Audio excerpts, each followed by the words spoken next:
Somewhere in your business, there is probably a problem nobody has quite solved yet. A new product you are not sure can be built. A process that would need real invention. A capability that exists on no shelf you could simply buy. That kind of work, where the outcome is genuinely uncertain, is what people mean when they talk about innovation and research and development. And Singapore offers a whole landscape of support aimed squarely at it. But that landscape can feel like an alphabet soup of schemes and agencies, and it is easy to miss support you could use, or to chase support your project does not really fit. So in the next few minutes, we will draw a beginner's map, in plain English, of how innovation and R&D support tends to work for smaller companies, and how to tell whether your project fits. One important note first. This channel is educational only. We are not a government agency. We are not affiliated with or endorsed by Go Business Enterprise Singapore or any government body. And nothing here is official advice. Scheme names, criteria and support levels change over time, so we will stay at the level of the big picture and always point you to the official source, gobusiness.gov.sg, to confirm the current details for your situation before you rely on any of it. What innovation support means. Start with what innovation support is actually for, because the word innovation gets used loosely and the distinction matters. This kind of support is aimed at work where you are developing something genuinely new to your business. A new product, a new process, or a new capability that carries real technical uncertainty, meaning nobody can be sure at the outset exactly how or even whether it will work. That is different from buying a solution that already exists. If a proven software package, a standard piece of equipment, or an off-the-shelf service would solve your problem, that is a purchase, and other schemes exist to help with adopting what is already proven. Innovation and R&D support sits at the other end, where the answer is not yet known and someone has to figure it out. Holding that line in your head, new and uncertain versus proven and available, is the single most useful filter for the whole landscape. Is your project really R&D? So how do you tell which side of that line you are on? The clearest sign of a real innovation or R&D project is a genuine unknown at its heart, a technical question you cannot answer today and cannot simply look up or buy your way past. Ask yourself what specifically might fail. If the honest answer is nothing much, we know how to do this, we just need to pay for it, then you are most likely looking at a purchase or an upgrade rather than research. But if there is a real risk that the thing might not work, a material you are not sure will behave, an algorithm nobody has built for your case, then you are in genuine R&D territory. Another tell is that you expect to run experiments, hit dead ends, and iterate, rather than install a known answer. Real technical uncertainty, the kind you would have to resolve by trying, is the beating heart of an innovation project. What assessors look for. When you approach innovation support, it helps to know what assessors are quietly weighing, because it is fairly consistent across routes. First, they look for real novelty and genuine effort, something that is actually new to your business and demanding enough to require proper work, not a trivial tweak dressed up in ambitious language. Second, they look for a credible technical plan, a clear account of the problem, the approach you will take to crack it, the stages involved, and how you will know whether it worked. Vagueness here reads as a project that has not really been thought through. Third, they look at the people, whether you and your partners have the skills, track record, or research collaborators that make success plausible rather than merely hoped for. Underneath all three is one question. Is this a real attempt to create something new, run by people who could believably pull it off? Speak to that and much of the rest follows. Viel wenn's in means off. Just as useful is knowing what turns assessors off. And here one mistake stands above the rest. Repackaging routine work as research. It is tempting, when support exists for innovation, to take ordinary business activity, buying standard software, a normal website refresh, expanding capacity with proven equipment, and dress it in the language of R&D, sprinkling words like novel and breakthrough over work that carries no real technical uncertainty.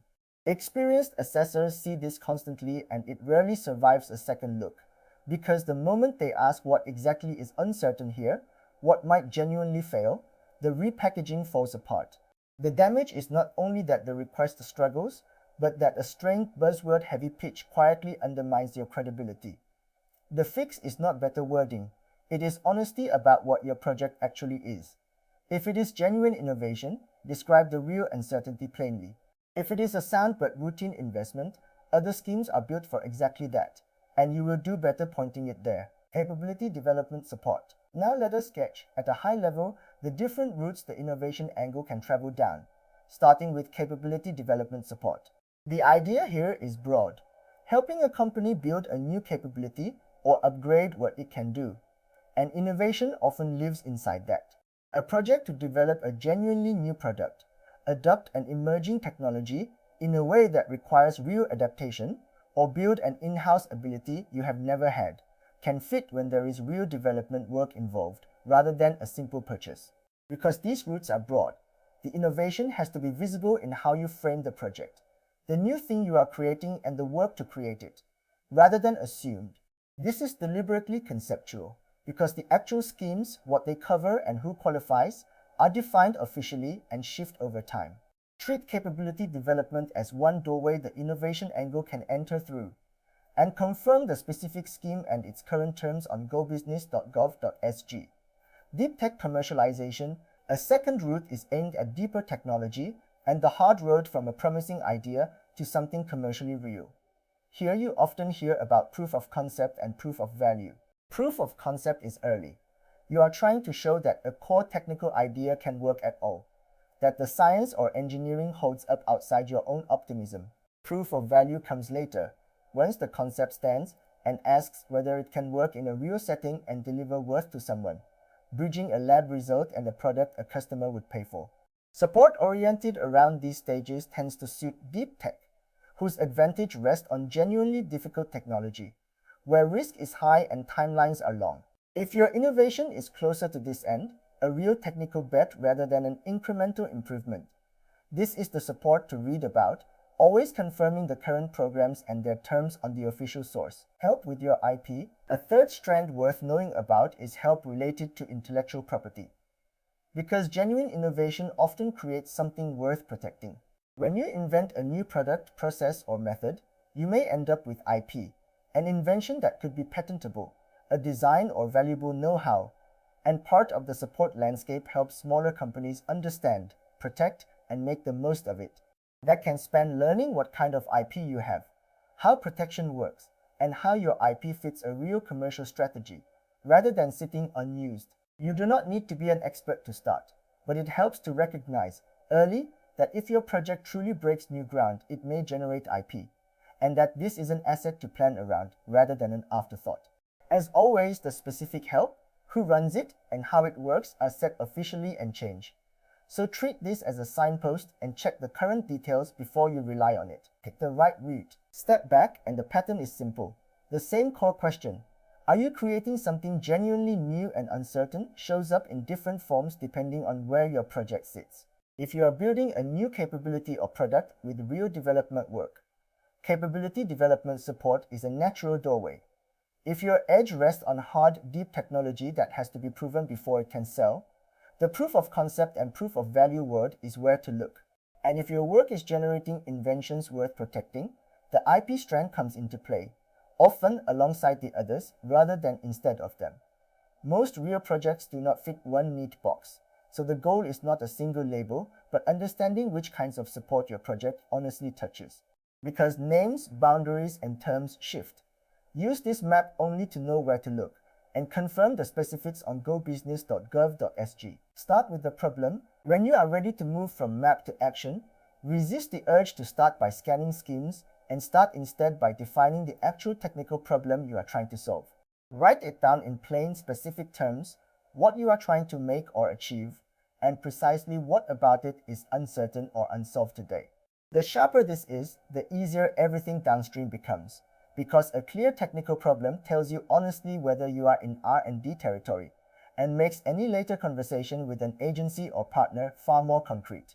Vague ambitions like become more innovative help nobody, but a statement like we need this material to perform under conditions it currently fails in, and we do not yet know how, is something real that experts can engage with. Getting this problem statement right is quietly the most important step, because a well-defined technical unknown is exactly what the whole innovation landscape is built to support. Scope a proof of concept. With the problem defined, the natural next move is to scope a small proof of concept rather than reaching for a grand program on day one. Ask what is the smallest, cheapest experiment that would tell you whether your core idea can work. A tight, well-chosen proof of concept de-risks the endeavor, teaches you fast, and is exactly the concrete, credible first-step innovation support tends to look on well. Alongside it, line up the expertise you will need, because serious R&D rarely happens alone. That might mean the right hire, a research or university partner, or a technical vendor who understands the problem. And capable people identified make your project believable in a way ambition alone never can. Define the problem, scope a small proof of concept, line up the right expertise, and you have turned a fuzzy aspiration into a real project, which is the foundation any specific scheme is looking for. A closing reminder. So that is the beginner's map. Innovation and R&D support is for creating something genuinely new and uncertain, not for buying what already exists. And it shows up across capability development, deep tech proof of concept and proof of value, and IP help. Tell whether you truly fit by asking what is genuinely unknown. Expect assessors to look for real novelty, a credible technical plan, and capable people, and never try to repackage routine work as research. Then start where it counts. Define the technical problem, scope a proof of concept, and line up the expertise. Remember the spirit of this channel. We are educational only, not a government agency, not affiliated with or endorsed by anyone. And nothing here is a promise that you qualify or that any project will be approved, because criteria genuinely differ by scheme and change over time. So once you know which route fits, confirm the scheme and its current terms on the official source, gobusiness.gov.sg, before you rely on anything here. If this made the innovation landscape feel a little clearer, subscribe for more plain English Singapore grant explainers, and we will keep turning these schemes into a map you can actually use, one step at a time.